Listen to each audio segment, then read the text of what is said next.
Hi friends, అందరికీ good morning. Welcome to our channel Shri Padma talks.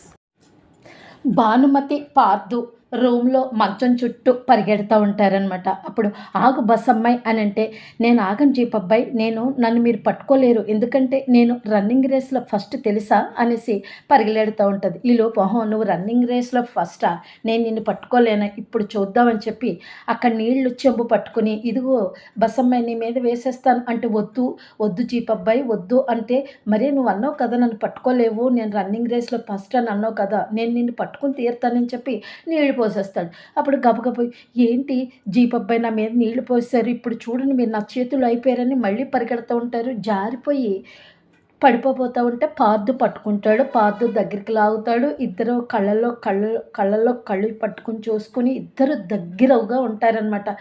ఒకరికొకరు దగ్గరగా ఉంటారు. అక్కడ ఒక సాంగ్ ప్లే అవుతుంది. ఆ సాంగ్ అయిపోయిన తర్వాత వాళ్ళ చెల్లి వాసు అంటే భానుమతి చెల్లి వాసు పిలుస్తుంది, అక్క అమ్మ పిలుస్తుందని. అప్పుడు మెలకువలోకి వచ్చి అక్కడి నుండి వెళ్ళిపోతుంది. అది చాలా ఆనందంగా ఫీల్ అవుతాడనమాట. తను హగ్ చేసుకోవటం అదంతా కూడా పార్దు. కట్ చేస్తే భువన్ అటు ఇటు తిరుగుతాడు. ఈ సైకిల్ బాబురావు గడు మళ్ళీ ఫోన్ చేశాడు. మాటికి డబ్బులు అడుగుతున్నాడు. ఎలాగా నేను డబ్బులు ఎలా తేవాలి, అందుకనే ఫోన్ కట్ చేశాను. అయ్య బాబోయ్, మళ్ళీ ఫోన్ కట్ చేస్తే డైరెక్ట్ ఇంటికి వచ్చేస్తాడేమో అని టెన్షన్ పడుతూ ఉంటుంది. ఈలోపు సైకిల్ బెల్ కొట్టుకుంటూ సైకిల్ బాబురావు మొత్తం లోపలికి వచ్చేస్తాడనమాట. భానుమతి అంటే ఇంట్లోకి అనమాట, లోపలికి భువన ఉన్న ఇంట్లోకి. ఈలోపు సార్ సార్ అని పిలుస్తూ ఉంటే బయటకు వస్తాడు బలరాం. ఏంటి బాబురావు, ఏంటి ఇలా వచ్చావేంటి, నీకేమైనా ఆచూకీ తెలిసిందా, నాకు ఆ అమ్మాయి గురించి పోలీసు వాళ్ళకి ఫోన్ చేసిన అమ్మాయి గురించి అంటే, తెలిసింది అయ్యగారు అని చెప్పితే అప్పుడు అందరూ కూడా హాల్లోకి వచ్చేస్తారు మొత్తం ఫ్యామిలీ మెంబర్స్ అంతా. అప్పుడు కంగారు పడిపోతూ ఉంటుంది భువన. చెప్పకు ప్లీజ్ ప్లీజ్ అని చెప్పి సైక్ చేసి దండం పెడుతూ ఉంటుంది. అంటే అయ్యగారు ఏమీ లేదండి, బస్సులో ఉందండి, హైదరాబాద్ వెళ్ళే బస్సులో ఉందండి ఆ అమ్మాయి. నేను ఆ అమ్మాయి ఈలోపు బస్సు కదిలిపోయింది, ఆ అమ్మాయిని పట్టుకోవడానికి సైకిల్ మీద వెళ్ళాను, కానీ బస్సు వెళ్ళిపోయిందండి అంటాడు. ఏంట్రా చెత్త చెత్త వేషాలు వేస్తున్నావు, ఇది చెప్పడం కోసమే ఇంత దూరం వచ్చావు, నీకు డబ్బులు కావాలంటే నీ ఖర్చులకు డబ్బులు కావాలంటే ఇస్తాం, ఇలాంటి షాకులు చెప్పడానికి ఏంటి, ఈసారి నువ్వు ఆ అమ్మాయిని తీసుకొస్తే ఆ అమ్మాయి ఆచూకీ తెలిసి వస్తేనే, లేదంటే నీ పని చెప్తానని చెప్పి వార్నింగ్ ఇస్తాడు. అప్పుడు వెంటనే పార్దు అన్న మాటలు గుర్తు చేసుకుంటాడు. ఒరే, నువ్వు ఆ అమ్మాయిని వెంటనే వెతికి పట్టకపోతే నీ సైకిల్కి 2 చక్రాలు కాదు 3 చక్రాలు ఉంటాయని వార్నింగ్ ఇచ్చింది గుర్తు చేసుకుంటాడు. అయ్య బాబు, ఈ తండ్రి కొడుకులు ఇద్దరు ఒకలాగే ఉన్నారే అని అనుకుంటాడు. అనుకుని ఉంటే ఈలోపు బామ్మ అంటదనమాట, ఏరా చెత్త వెదవా, నువ్వేమీ కనుక్కోకుండా ఊపుకుంటూ వచ్చేసావా, మళ్ళీ ఇంకొకసారి ఆ అమ్మాయి విషయం తెలుసుకోకుండా వచ్చావంటే చూడని బామ్మ అంటది.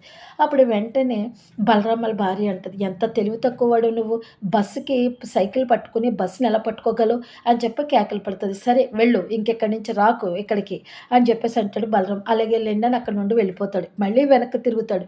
సార్ అంటది, ఏంటి అంటే, దాహంగా ఉందండి, కొన్ని మంచినీళ్ళు కావాలి అంటే, అప్పుడు భువన వాడికి మంచినీళ్ళు అని ఫ్యామిలీ మెంబర్స్ అంతా వెళ్ళిపోతారు. భువన పట్టుకుని వస్తుంది అనమాట మంచినీళ్ళు. ఏంటి బాబురావు ఇలా చేస్తున్నావు, మరి నువ్వు నా ఫోన్ ఎందుకు కట్ చేస్తున్నావు, నేను ఫోన్ కట్ చేస్తే ఇంటికే వస్తానంటే నేను చాలా టెన్షన్లో ఉన్నాను, నాకు అర్థమైంది, నాకు టెన్షన్గా ఉందని చెప్పాలి కదా, నాకు కొన్ని రోజులు టైం నీకు డబ్బులు ఇస్తాను అని అంటాడు. సరే ఇలాగన్నావా బాగుంది, అంతేగాని నువ్వు ఫోన్ లిఫ్ట్ చేయకుండా ఉంటే ఎలా కుదురుతుంది అని చెప్పి అక్కడ నుండి వెళ్ళిపోతాడు సైకిల్ బాబురావు. వెళ్ళరా, నీ తలపోటు కొన్ని రోజులే, ఇప్పుడు ఆ భానుమతిని చంపేయమని ప్లాన్ చేశాను, ఆ భానుమతి చనిపోయిన తర్వాత అప్పుడు చెప్తాను ఈ పని అని అనుకుంటూ ఉంటుంది భువన. కట్ చేస్తే అక్కడ భోజనానికి అందరూ కూర్చుంటారనమాట. భానుమతి ఫ్యామిలీ మొత్తం అంతా, అంటే వాళ్ళమ్మ భానుమతి కూర్చుంటుంది. వసు వెళ్ళి, ఏమి మీ ఆయన్ని పిలుచుకురావే భోజనానికంటే, నాన్న పిలుచుకుని వస్తానని అన్నారమ్మా, నాన్న మా ఆయన మంచి ఫ్రెండ్స్ అయిపోయారమ్మా అని భానుమతి వాళ్ళ అమ్మతో చెప్తుంది. ఈలోపు వీళ్ళు నాన్నమ్మని పిలుచుకురా అంటే, నానమ్మ సీరియల్ గురించి ఎవరో ఒక శాంతవ్వతోటి డిస్కస్ చేస్తుందమ్మా అని చెప్తుంది. ఈలోపు అక్కడికి వచ్చేస్తారు పార్దు వాళ్ళ మామగారు. పెట్టేవే భోజనం అని చెప్పేస్తే కింద కూర్చుంటారు అందరూ కూడా భోజనాలు చేయడానికి. అప్పుడు అంటూ ఉంటాడు కోటి, ఏంటే నువ్వు చికెన్ కూర ఉండవు, దానికి నా ముక్కులు ఎగిరిపోతున్నాయి, ఇంకా నాలుగుకి తగిలితే చెక్క బాగుంటుందని అనుకుని, సరే పెట్టు అని అంటే గబగబ భోజనం పెడితే ముందు కోటి పెడుతుంది. ఏంటే అల్లుడి గారికి పెట్టకుండా నాకు పెడతాను అని కోప్పడతాడు. అప్పుడు పార్దు మురిసిపోతూ ఉంటాడనమాట. అంటే నేనంటే ఎంత గౌరవం అని. అప్పుడు ఈ లోపు అక్కడ గుర్తు చేసుకుంటూ ఉంటాడు. అంటే వంటగదిలో మాట్లాడుకునే మాటలు కోటిని వాళ్ళ ఆవిడని, ఇలా డబ్బులు లేవు, అల్లుడి గారు మట్టికే వండుతాను కోడికూర అనే మాటలన్నీ గుర్తు చేసుకుంటాడు. ఈ లోపు అందరికీ భోజనాలు వడ్డిస్తుంటది. ఈ లోపు అమ్మ ఆహా! చికెనా అని అంటే అప్పుడు దగ్గరగా వచ్చి వాసు అనమాట కూతురు. వాసు నువ్వు ఇది బావగారి వరకే కొన్నా. నువ్వేం మాట్లాడకు. నీకేది పడితే అదే తిను. సరేనా? అని స్లోగా చెప్పుద్దనమాట. వాళ్ళ చిన్న కూతురు దగ్గరికొచ్చి ప్రమీల. సరే అమ్మా అంటది. ఈలోపు అందరికీ భోజనాలు ఎడుతుంటే తనకి చికెన్ వేపుడేసి అందరికీ కాయగూరల కూరేస్తది. ఏంటత్తయ్య మావయ్య గారికి కూరేయకుండా మీరు వెజిటేరియన్ ఏస్తున్నారేంటి కాయగూరల కూర అంటే అప్పుడు వెంటనే బాబు నేను ఈ వారం అంతా తినకూడదు శాకాహారం అని అనుకున్నాను బాబు. అందుకనే నేను తినలేదని కోటి అంటాడు. నేను కూడా అలాగే దండం పెట్టుకున్నాను. నేను తినను అని చెప్పేసి అంటూ ఉంటాడు. అప్పుడు అంటాడు ఏంటి అత్తయ్య మీరెక్కడ కూర్చుంటే అక్కడే కూర్చుంటాను నేను.